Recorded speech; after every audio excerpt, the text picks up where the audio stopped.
And now, in studio, bringing his Midwest values from the Show Me State to the land of San Diego. He's a triple threat, licensed as an attorney, mortgage broker, and a top producing realtor who's crushing the competition. Here to deliver you what's happening in the trenches of the market. Your host, Michael Gaddis. Welcome back to the Michael Gaddis Show on AM 1170 The Answer. I am your host, Michael Gaddis of FrontierLoanGroup.com. That's Michael Gaddis of FrontierLoanGroup.com. And I want to talk a little bit more about reverse mortgages. And before I get started into the benefits and considerations of reverse mortgages, I think I might share with you guys a little bit of some true stories about people who actually get reverse mortgages and why they get them. Because a lot of people who are out there, especially... I ran at the Successful Aging Expo I was telling you about. I ran into a gentleman who came up to me with his wife, and he was very curious about reverse mortgages. He was telling me that right now he's only on, I think, a Social Security, and I think their Social Security income is $1,100 a month. That's all they're making, $1,100 a month. Now, how can you survive in Southern California on $1,100 a month when you have a mortgage? He has a mortgage, and his mortgage it isn't big. It's only like $600 a month. So that leaves him a net of $500 to pay for utilities, gas, all this other stuff. Well, how is he doing it? Well, he's not. How he's doing it is he's subsidizing from his savings. All the money he saved his whole life, now he's pulling it out. The guy told me, he says, look, I've only got so much longer before I run out of my savings, and then I don't know what to do.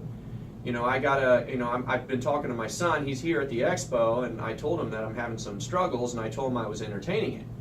And it was funny because I saw them before he came over to my booth. I saw him talking to somebody who I presumed to be his son at the time, and you could tell that his son was not exactly ecstatic about him coming over and talking to me over at my booth. So he came over to after I was talking to him a little bit about his situation. I said, reverse mortgage might be a really good solution for you because he had a lot of equity in his house, so he could pay off his existing mortgage, and he could either establish a line of credit that grows, or he could get a monthly amount sent to him. And I thought, maybe the line of credit that grows would be the best option. So up walks his son. And you could tell from the beginning what was going to happen when his son was coming over. He had that look like, I don't want my dad to be talking to you look, and I know that look. So when he came over, he's like, well, my father really doesn't need this. And I said, well, maybe. I said, it's not for me to make that decision. I said, it's up to your father. And, if you want to advise him, then, why don't you, sit with me for a few minutes and I'll tell you all about reverse mortgage. He goes, oh, well, I know enough to know that it's not good for him. And I said, what about it do you think is not good, for him? And people hate it when you challenge them with a question like that, because then they got to come back with you with information instead of pure emotion. It's not just a thought. You have to tell me a fact. I want to know a fact. Tell me why. And, I'm not trying to be argumentative with him, but I just want to actually understand why he is advising his parents this way. And I said, did your father tell you what I just told you? I mean, that what he just told me, that, his income is this, and, he's subsidizing out of his retirement. He says, well, he did. And he goes, and I just think he should just get a regular loan. And then I said, oh, he's going to get a regular loan that he can pull out of, right? I said, you want him to get a HELOC, right? And he said, yeah. I said, well, here, let me tell you a little bit about HELOCs. First of all, your father still has the existing first loan. So you want him to get a HELOC on his second, which means that on his $1,100 a month, he still has to pay for the first. So that means he only has $500 a month left. So if he uses all of his savings, he's going to open up a home equity line. And I said, and then he's going to pull money out of it when he needs it, correct? He goes, yeah, correct. And I said, well, here's what's interesting about this. He's still going to have to pay his first payment.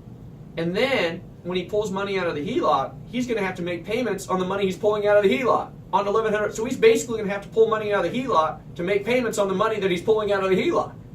And the guy's like, well, I don't see it that way. I'm like, well, how do you see it other way? I mean, he doesn't have any other resources. He's going to have a payment on the second. I said, he's basically going to be paying interest from the money that he's pulling out. And I said, how is that, that much different than the way that the reverse mortgage works without all the benefits that a reverse mortgage has? He's like, well, what benefits does a reverse mortgage have? And I said, I'm glad you asked.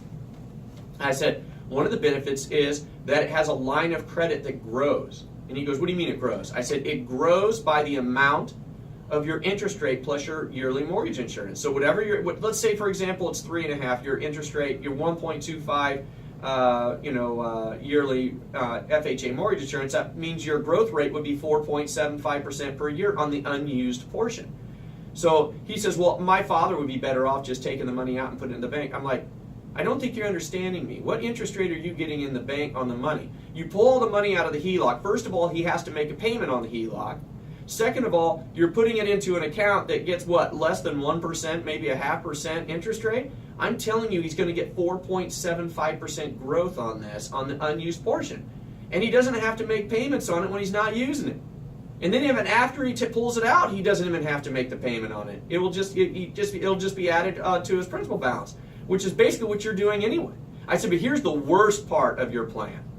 I said, the worst part of your plan is that when let's say there's a housing recession that occurs and the market goes down. I said, one, if you don't get the HELOC in time, he might not get one at all. But even if you do get him one before the housing market goes down, what do you think the first thing that banks do when there's a big housing crisis? The first thing they do is they go look at their open lines of credit and either reduce them or freeze them because they want to reduce their exposure, because they don't want people to pull them out if the market's dropping. So his response was, well, I don't think the housing market's going to drop. And I said, look, I'm not here trying to convince you one thing or another. You can Google it. Google housing bubble, housing market, San Diego. You can read all the economists you want that are predicting in a while that there's going to be a housing recession. I'm not saying it's going to be like the house of cards we were on before where it fell apart, but I think you need to be prepared that that could happen. In a reverse mortgage line of credit, you don't have to worry about that because it's guaranteed to grow. It can never be frozen. It can never be reduced. Never. And I said, so basically what you're doing is you're going to advise your father to take a HELOC out, which is going to basically make his financial situation worse than it is. It's going to force him to pull out money to pay for his own money that he's pulling out. I said, then you're going to put him at risk that if there's a housing recession that it drops. And I said, here, if you're worried about the amount going down, let me tell you a little secret. If you're really worried about that, you could get a reverse mortgage, and then you can make payments on the reverse mortgage. Your dad can literally make payments on the reverse mortgage. He goes, well, what do you mean? I said, well, whatever the interest amount is that's going to be deferred to the principal every month, he can make that payment, and his principal won't go down. And I said, so you can, and then if something happens, let's say he has an emergency, things like that, then he doesn't have to make the payment that month. He doesn't lose his house. He can just defer that a little bit and basically borrow money from himself, and then he can go back to make a payment. So if you're worried about the principal balance, that is an option. And he just kind of looked at me, and the last thing he said to me before he took his father away, because he literally grabbed his father and he says, I don't think there's going to be a housing recession. And I'm like, okay. I said, okay. I said, there are some times when you just can't talk to people and they just refuse to open their minds up and see. And I think that, the people who can open their minds up about reverse mortgages and the power that a reverse mortgage can give you and the flexibility. There was another guy literally from Coronado that came down, and he says that he wants to sell his house in Coronado. He says, but right now he's on an interest only, and in 3 years it's going to turn into a principal and interest loan. He asked me if I could get him an interest only loan, and I said, well, there's very few of those out there anymore. I said it might be possible. I said, but you could always get a reverse mortgage and just use the interest only feature that way. And and he's like, oh, I don't know if I want to do that. I'm like, but it's the same thing you have now. You're on an adjustable interest rate right now that's basically an interest only. You could use the reverse mortgage. The thing is people don't realize you can use a reverse mortgage in so many different ways. You can tailor it to your specific set of needs. Like, for example, this guy could basically use a reverse as a forward, and then that way he could stay in his house, because his concern was that in 3 years when it goes to P&I, he's not going to be able to afford his house anymore. He's going to be forced to sell it. And in this case, if you get a reverse, there's an interest-only provision. The interest is there. You just make the interest-only payment if you're worried about your principal balance going up. But you just have to really understand the product. In order to understand it, it takes time for you to sit down with somebody who knows about it to teach you. You have to learn about it. And you just can't, and I think that especially in the 50-plus crowd, your last years of your life are the most special years that you have. I mean, you worked your whole life to get to the point where you could retire. Do you really want to retire like a prisoner to your home? Do you really want to have no quality of life? You're borrowing, you're stressing out about where your money's coming from, all because there's this preconceived notion that you can't you can't utilize something like a reverse mortgage just because it's a different way of thinking about things. I'll tell you, reverse mortgages are a very powerful tool. In fact, if you went to my presentation, you would see the word power on the overhead projector. Just huge, because it is powerful, because you can utilize it in so many different ways. It is a personal decision based upon what you want to do. And if you use the flexibility of it, you can make your life better instantaneously. You could see the difference in an instant about what a reverse mortgage can do for you in your life. So the only thing I say is just keep an open mind and do your due diligence. Attend workshops. Now, I myself am going to be having a workshop this Wednesday.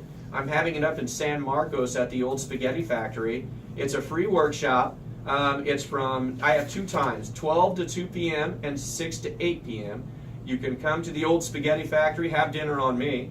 That's right, you can have dinner on me. And you can just listen to me talk about reverse mortgages. There's no obligation, no pressure, no nothing. You just come there, you learn the facts. Because that's all I care about. I don't mind if someone walks by my booth at an expo and says, hey, I know all about those, and they're a great product. They're not right for my specific set of circumstances, but, I understand it.